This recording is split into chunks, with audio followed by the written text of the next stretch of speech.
우리가 살아가다 보면요, 우리는 은연중에 보고 싶은 것만 보고 듣고 싶은 것만 듣는 경향이 강합니다. 그냥 내가 보고 싶은 것, 또 내가 듣고 싶은 것. 저도 그런 얘기 아내한테 많이 듣는데, 듣고 싶은 대로 듣는다고. 우리 살아가다 보면 그런 경험들이 많아요. 같은 장면이나 같은 사람을 보고 있어도 서로 다른 해석을 내놓는 경우들도 종종 있습니다. 이 제자들은 변화산에서 예수님의 영광을 보았어요. 그러나 그 영광을 본 이후에도 여전히 예수님이 말씀하신 고난과 부활에 대해서는 전혀 이해하지 못하는 모습을 보게 됩니다. 영광은 봤지만 오해는 여전한 예수님의 제자들의 모습을 오늘 본문에서 우리에게 소개하고 있는데, 우리는 계속해서 이 마가복음의 전환점을 맞이하는 예수님에 대한 신앙 고백, 8장 29절에 기록된 주는 그리스도십니다 라는 이 베드로의 신앙 고백과 그 고백에 이어지는 예수님의 가르침, 예수님이 고난받으실 거고 죽으실 거고 다시 살아나실 것이라는 이 예수님의 가르침에 이어지는 말씀을 계속해서 살펴보고 있습니다. 이 마가복음 9장 1절의 시작은 그 일이 있은 뒤 엿새 후에 예수님께서 베드로와 야고보와 요한을 데리시고 높은 산에 올라가셨다고 말씀해요. 그곳에서 이 세 명의 제자들은 변화하신 예수님께서 영광 중에 엘리야와 모세와 함께 이야기하는 모습을 보게 됩니다. 그리고 그 변화산 사건을 경험한 이후에 이제 예수님과 제자들은 산에서 내려오게 되죠. 오늘 본문의 시작인 9절은 예수님께서 산 밑으로 내려오는 제자들에게 경고하셨다라는 말씀으로 시작돼요. 오늘 본문 9절을 보니까 그들이 산에서 내려올 때에 예수께서 경고하시되 인자가 죽은 자 가운데서 살아날 때까지는 본 것을 아무에게도 말하지 말라 하시니 라고 말씀합니다. 이때의 이 예수님의 경고를 들은 제자들의 반응, 이때 제자들의 반응은 10절에 기록되어 있는데 그들이 이 말씀을 마음에 두며 서로 문의하되 죽은 자 가운데서 살아나는 것이 무엇일까 하고 라고 반응합니다. 서로들 묻는 거예요. 예수님께서 지금 경고하고 계시는 죽었다가 다시 살아나신다는 것이 도대체 무엇을 얘기하시는 걸까? 이러한 모습은 이 제자들이 예수님의 말씀을 전혀 이해하지 못하고 있음을 보여줍니다. 하나님 아들의 그 영광, 그 놀라운 영광을 경험했고 하늘 아버지의 음성을 들었음에도 불구하고 그들은 여전히 예수님의 말씀에 대해서 물음표를 던집니다. 여전히 이해하지 못한 모습을 보여줘요. 이것이 우리가 오늘 본문에서 살펴보아야 할 첫 번째입니다. 예수님의 제자들은 왜 이렇게 예수님의 말씀을 이해하지 못했을까? 예수님께서 지금 당신의 죽음과 부활에 대해서 처음 이야기를 꺼내시는 것이 아니에요. 이미 엿새 전에 예수님께서는 말씀하셨습니다. 마가복음 8장 31절에 보면 인자가 많은 고난을 받고 장로들과 대제사장들과 서기관들에게 버림받아서 죽임을 당하고 사흘 만에 살아나야 할 것을 비로소 그들에게 가르치셨다라고 예수님 말씀하세요. 예수님이 자기 자신에 대한 고난, 죽음, 부활에 대해서는 이미 예수님께서 그의 제자들에게 엿새 전에 가르치셨던 말씀입니다. 그럼에도 불구하고 이 예수님의 세 명의 제자, 이 놀라운 하나님 나라의 영광을 경험하고 변화된 예수님의 모습까지 본 이 예수님의 세 명의 제자들은 이 말씀을 왜 이해하지 못했을까? 그것은 그들 가운데 이미 예수님에 대한 왜곡된 기대가 있기 때문에 그렇습니다. 우리가 계속해서 얘기를 하고 있는데 예수님의 제자들이 갖고 있었던 이때 당시의 기대는 뭐냐면 예수님께서 이제 곧 예루살렘으로 가셔서 로마의 군대를 다 쓸어버리시고 유대의 왕이 되실 것이라고 하는 정치적인 메시아. 이 정치적인 메시아에 대한 환상이 그들 가운데 있었기 때문에 그래요. 그래서 무엇이 말이 안 되는 겁니까? 이 위대한 메시아가 죽는다는 것, 고난을 당한다는 것, 그거 자체가 아예 이해되지 않는 거예요. 예수님을 메시아로 인정하긴 했지만 그들에게 있어서 메시아가 십자가를 지고 고난을 당한다는 것 자체는 상상할 수도 없는 일이었다는 거죠.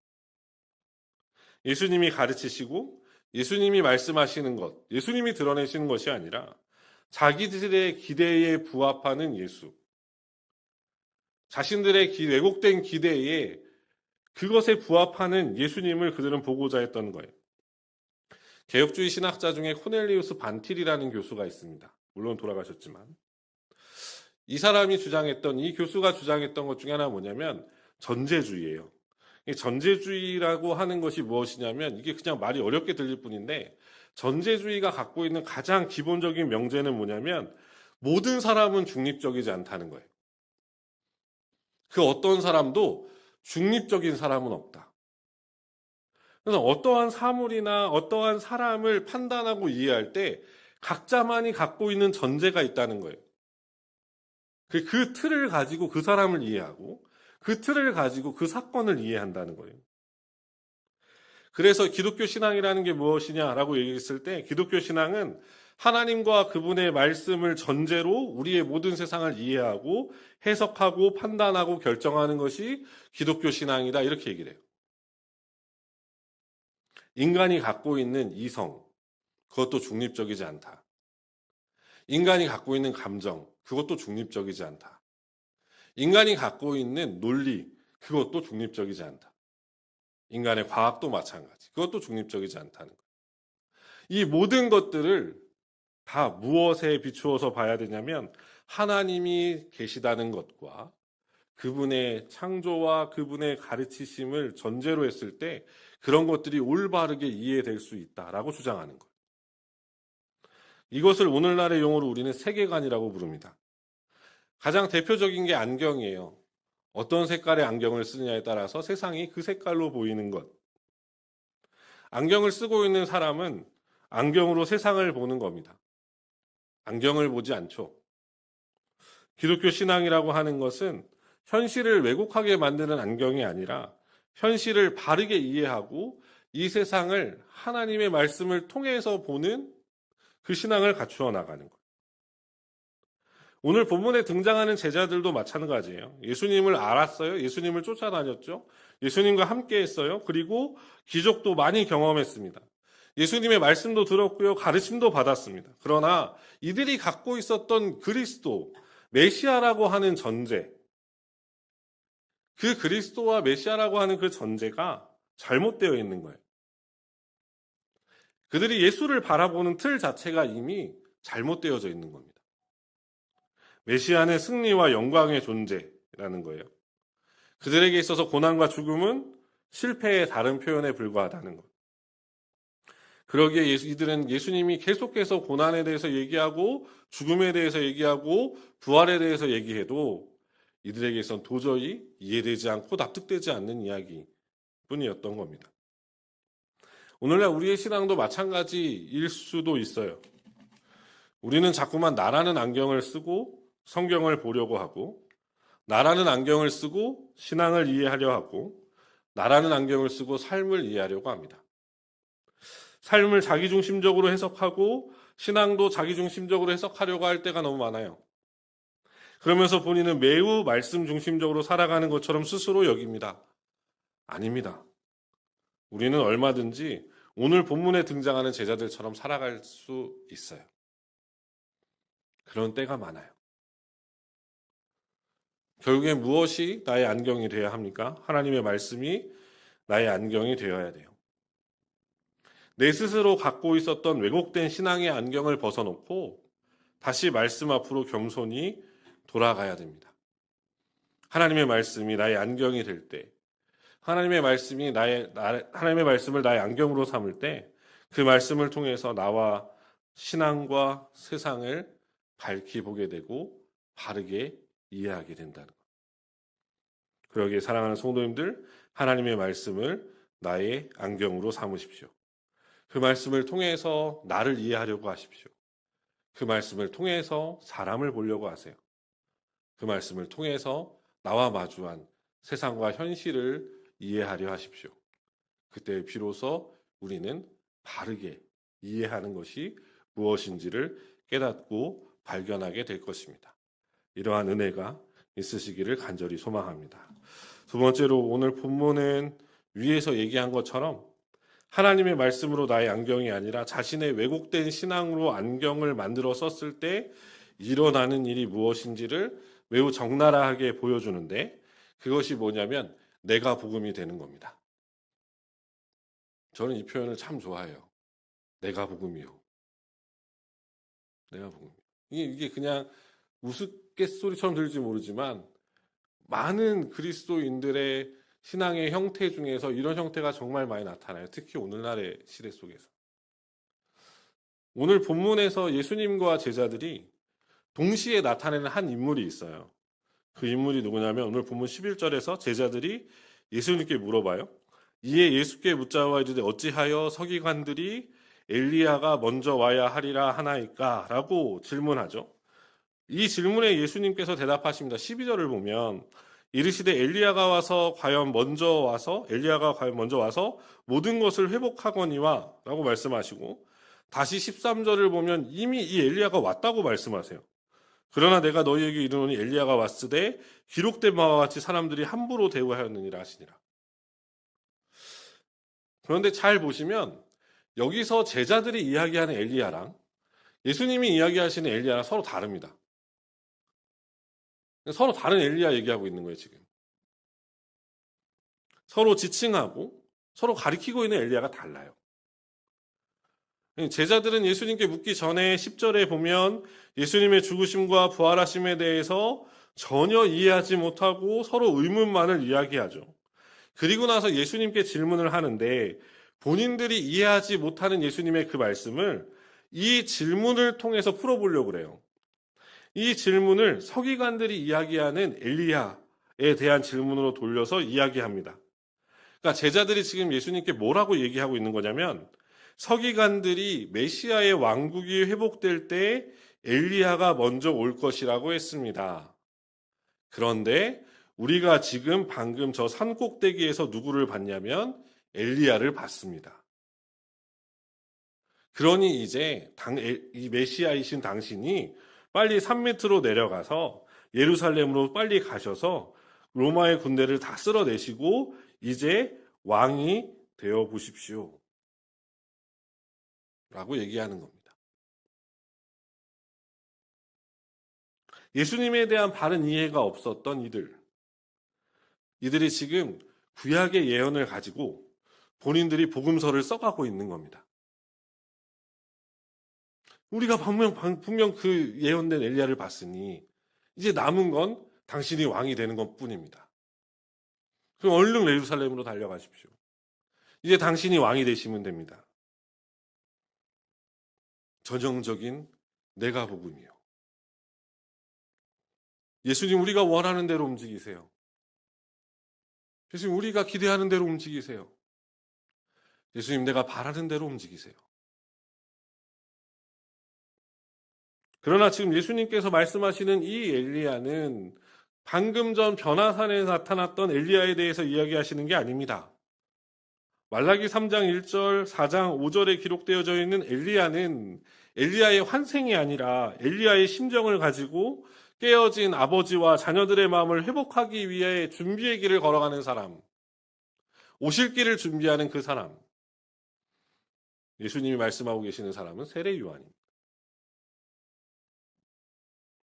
말라기 4장 5절과 6절 상반절을 보면 보라, 여호와의 크고 두려운 날이 이르기 전에 내가 선지자 엘리야를 너희에게 보내리니 그가 아버지의 마음을 자녀에게로 돌이키게 하고 자녀들의 마음을 그들의 아버지에게로 돌이키게 하리라라고 되어 있습니다. 내가 정한 복음, 내가 만들어가는 복음이 이렇게 무서운 법입니다. 복음이라는 것은 이미 우리에게 주어졌고 우리가 해야 될 일은 그 복음을 받고 신뢰하고 믿고 전하는 겁니다. 그 복음을 살아내는 거예요. 그 복음의 능력을 우리의 삶 속에서 나타내며 증거하는 겁니다. 내가 복음이 되면 안 됩니다. 우리는 예수님을 조종하거나 움직이는 사람들이 아닙니다. 반대로 그분의 말씀에 순종하는 사람들입니다. 사랑하는 성도님들, 내가 복음이 되지 마십시오. 진정한 복음이시고 진정한 진리 되시는 예수님을 붙잡으시고 그분의 말씀에 온전히 순종하며 걸어갈 수 있는 저와 여러분 되기를 간절히 소망합니다. 마지막 세 번째, 그래서 우리는 어떻게 해야 하는가? 도대체 예수님께서 우리에게 무엇을 바라고 계실까? 단순합니다. 복음에 동참하는 것. 예수님께서 말씀하시고 가르치시는 것에 온전히 따르고 순종하는 겁니다. 그것을 예수님 뭐라고 표현하십니까? 예수님께서 가신 길을 뒤따라가는 것이라고 얘기를 해요. 마가복음 8장 34절인데 예수님께서 이렇게 말씀하시죠. 무리와 제자들을 불러 이르시되 누구든지 나를 따라오려거든 자기를 부인하고 자기 십자가를 지고 나를 따를 것이니라. 예수님께서 여기에서 말씀하시는 것이 무엇이죠? 먼저 그리스도의 십자가의 부활을 바르게 깨닫고 이해해야 됩니다. 예수님이 지셨던 그 십자가, 그 고난의 길, 그 죽음의 길, 그러나 다시 살아나신 그 부활의 영광을 바르게 이해해야 돼요. 복음의 정수, 진리의 정수를 바르게 알아야 되고 깨달아야 됩니다. 그런데 거기서 그치면 안 됩니다. 예수님께서 무엇이라고 말씀하십니까? 행동해야 된다고 말씀하세요. 예수님의 말씀을 다시 잘 생각해 보십시오. 자기 십자가를 지고 예수님을 따르는 것은 개념적인 정의가 아닙니다. 정적인 움직임도 아니죠. 적극적으로 순종하는 겁니다. 적극적으로 행동하는 겁니다. 실천하는 것입니다. 믿음은 단순한 개념에 머물러 있는 것이 아니라 그것을 구체적으로 실천해 나가는 겁니다. 오늘 본문의 제자들은 무엇을 추구해요? 행동 없는 영광만을 추구합니다. 고난 없는 영광을 추구하고 십자가 없는 영광만을 추구해요. 오늘날 많은 그리스도인들과 비슷한 모습입니다. 아무런 행동을 하기를 원하지 않아요. 어떠한 행동도 하기를 원하지 않습니다. 그런데 영광은 추구합니다. 은혜는 누리고 싶습니다. 복음 받고 싶어요. 영광을 꿈꾸죠. 그러나 그 어떠한 액션도 취하려고 하지 않습니다. 이 제자들의 모습, 고난이 없고 십자가가 없는 영광만을 추구하는 이 제자들의 모습이 오늘날 한국교회의 모습과 매우 닮아 있다고 생각하시지 않습니까? 그러나 예수님께서 그의 제자들에게 무엇이라고 말씀하십니까? 십자가를 지고 예수님과 함께 그 길을 걷자고 말씀하십니다. 그 십자가가 무겁다 한들 그거 지고 짊어지고 예수님 걸어가셨던 그 길 뒤따라가라고 이야기합니다. 쓰러지고 넘어져도 괜찮으니 그 길을 뒤따라 와보라고 얘기하세요. 왜요? 그 길을 걸어가야 그 끝에서 하나님 베푸시는 영광을 마주합니다. 그 길을 걸어가야 하나님께서 보여주시고자 하시는 그 영광을 마주한다고요.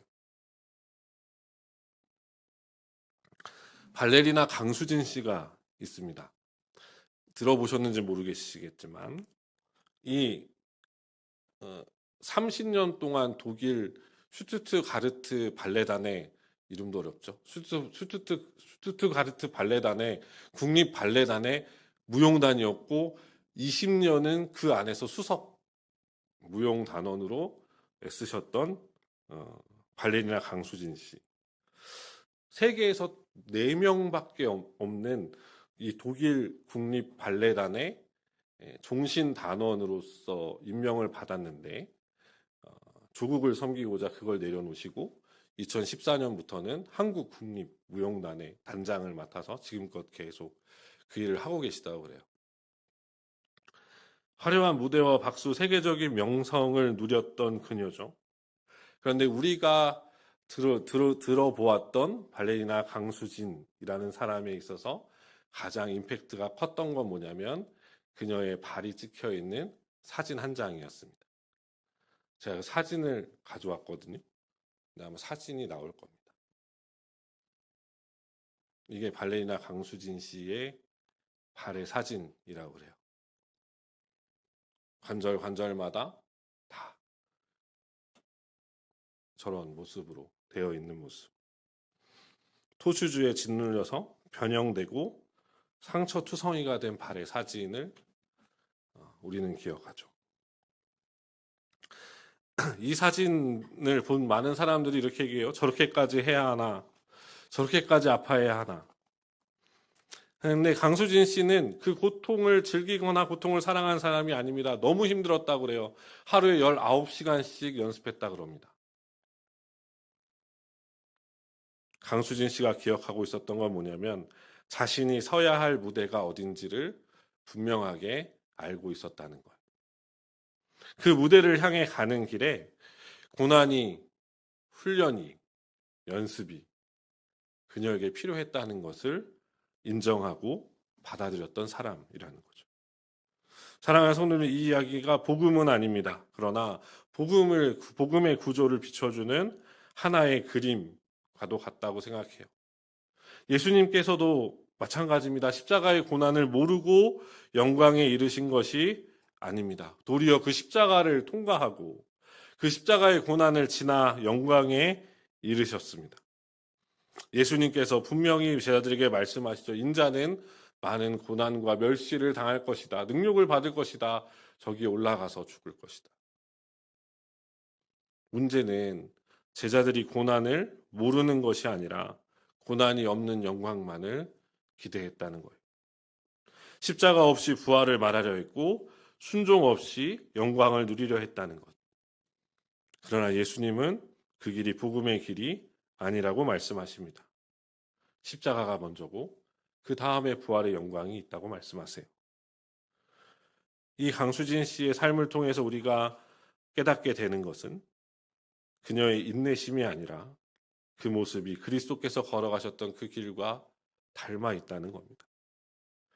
부활의 영광은 십자가의 고난을 지나온 사람들에게 베푸시는 하나님의 은혜라는 거죠. 말씀을 정리할게요. 사랑하는 성도님들, 하나님은 램프의 요정 지니가 아니십니다. 버튼을 누르면 원하는 것을 주는 자판기도 아니세요.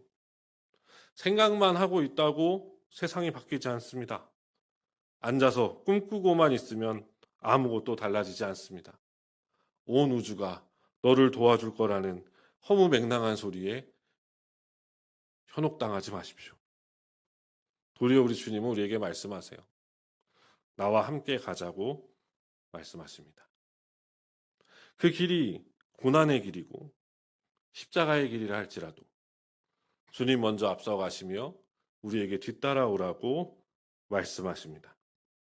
세상을 거스르다 보면 많은 사람들과의 관계도 어려워질 수도 있습니다. 내가 생각하지 못한 어려움에 부딪힐 수도 있습니다. 너는 꼭 그렇게까지 살아야 하니? 라는 이야기도 들을 수도 있습니다. 그래도 그 길을 걸어가라고 말씀하십니다. 왜냐하면 그 길이 승리의 길이고 영광의 길이기 때문에 그렇습니다. 사랑하는 성도님들, 우리가 피하려 하는 그 십자가가 하나님께서 우리에게 준비하신 영광으로 가는 유일한 길임을 기억하시고 우리에게 주어진 자기 십자가를 지고 겸손히 주님 걸어가셨던 그 길을 뒤따라 순종하며 걸어가는 저 여러분 되시길 우리 주님의 이름으로 축원합니다. 기도하겠습니다.